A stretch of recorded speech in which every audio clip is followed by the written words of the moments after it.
Hi everyone, my name is Ellen Lawrence and today I'm going to talk about how diversity is important, why it's important, and 3 easy ways to bring diversity into your classroom. First of all, most people, by dictionary definition, define diversity as something relating to other cultures. However, in modern times, we know through what we've learned in this class, through what we've learned by our classmates, that diversity is so much more. Diversity is more than, just someone that we don't know coming into our class, trying to learn a new culture, trying to learn a new language. Diversity is also in the classroom itself. For instance, my Education 100 class is a totally different culture than my Education 160 class. And that's due to the faculty, that's due to my classmates, that's due to the material.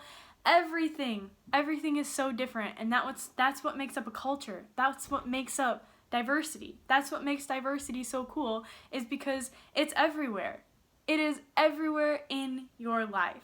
What you eat for breakfast today is diverse compared to what you ate for breakfast the day before. There's 1,000 ways to bring diversity in your classroom, and once you bring it into your classroom, it will make teaching easier, it will make learning easier, it will make your students happier. Students learn from teachers, teachers learn from students, and students learn from themselves. So the first way I want to talk about is to understand your students. If you understand your students, it's one of the best ways to create a friendly environment. This can be done through a number of ways. Taking time to understand their weaknesses, their strengths, their personality traits, their learning styles. If you're teaching 2nd grade, one year you might get a class that's super hands-on and super into science, but then the next year you might get one that's like really, really, really into books because a brand new Disney movie just came out and they love to read about it. Times change, classes change, and it's extremely important to understand, where your student lies and how it comes about. For example, culture changes from classroom to classroom. In one class, it might be totally normal to talk out of class and to talk out of turn and just get up and go to the bathroom, or talk to your friend while the teacher's talking, and it's more of a relaxed environment. However, in another class, as I said in another class, it might be extremely weird to do that, and everybody's going to look at you like, what the heck? That's disrespectful. This is just a small scale. Imagine that you're an exchange student coming over from Europe and you're jumping into the 9th grade for a semester. This would be hard for anybody. And as a teacher, as future educators, it's really important to recognize that and understand that we have to be considerate. Taking consideration into personal situations that might be happening and how the curriculum is totally different and how making new friends might be totally hard. That's a lot for a 9th grade student. So if we take the time to get to know her, to get to know your students, to get to know your class, it'll be much easier for that one 9th grade student who's coming over from Europe to feel welcome and be ready to learn. The second style of learning that I want to talk about is how to incorporate different teaching styles into your classroom. This also creates a simple form of diversity. We all know that students learn in different ways, and some students may be more visual and others may be more hands-on. By incorporating different teaching styles into your classroom, it ensures that each student is being taught effectively. It ensures that the material is going over well, and it broadens the student's ability to understand the material that's being taught.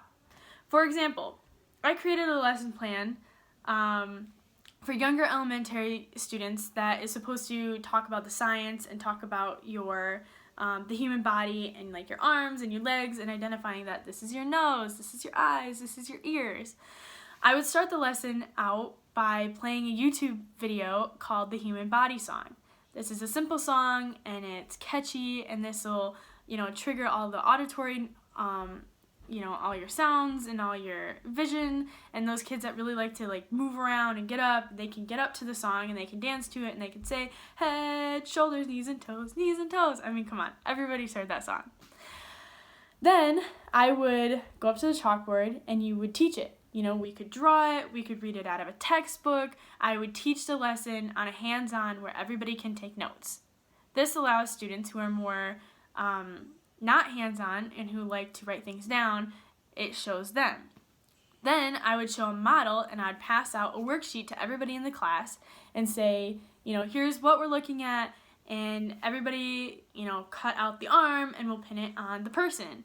This allows people to get hands-on. This allows people to really get into it and really understand. I mean, you have to know where the arm goes in order to complete the project. Therefore, it ensures the fact that everybody knows what's going on. Throughout this one lesson, as you see, I just showed them how to do it, and I modeled it for them, and I allowed them to be hands-on. This is 3 ways to make your diverse lesson. And yet, it's the same simple lesson. It takes the same amount of time as doing it just one way, and it creates it more fun. The last aspect of creating diversity in your classroom is to celebrate it. We have to celebrate change. The world is constantly changing. Technology is changing, students are changing, our textbooks are constantly changing. Heck, I'm in college, and I took a class last semester, and now this semester they have an entire new updated book, and they're learning new material for the exact same class. Therefore, we need to celebrate it. We need to make it's the easiest way for students to recognize diversity is if we encourage it. We should allow our peers and allow our students to talk to their peers, to share their experiences, share what they've learned, share how they've learned it, share, I think you're right because of this, or I know you're wrong because of this. All of these personal opinions and the nagging and tagging, it'll really, really help your students to grasp the full diversity effect. It's also works along with lesson time and group settings for this. If you're not a fan of group settings, it's okay. But your students really love working in groups. They love talking to each other. Let them talk. Let them celebrate their differences. Let them be different. Let them gain those perspectives. Sometimes the best thing you can do is to just let your students go. Let them talk to who they want, So, to wrap this up, I just want to say, be inclusive. Accept diversity. Diversity is everywhere, and it's our job as future educators to make everyone feel welcome. I've talked about 3 easy ways to bring it into your classroom. I've talked about 3 of them. They're simple, they're quick, you must celebrate it, there's different ways to teach it, and know your students. Get to know them. This is why we all want to be teachers, because we all love people.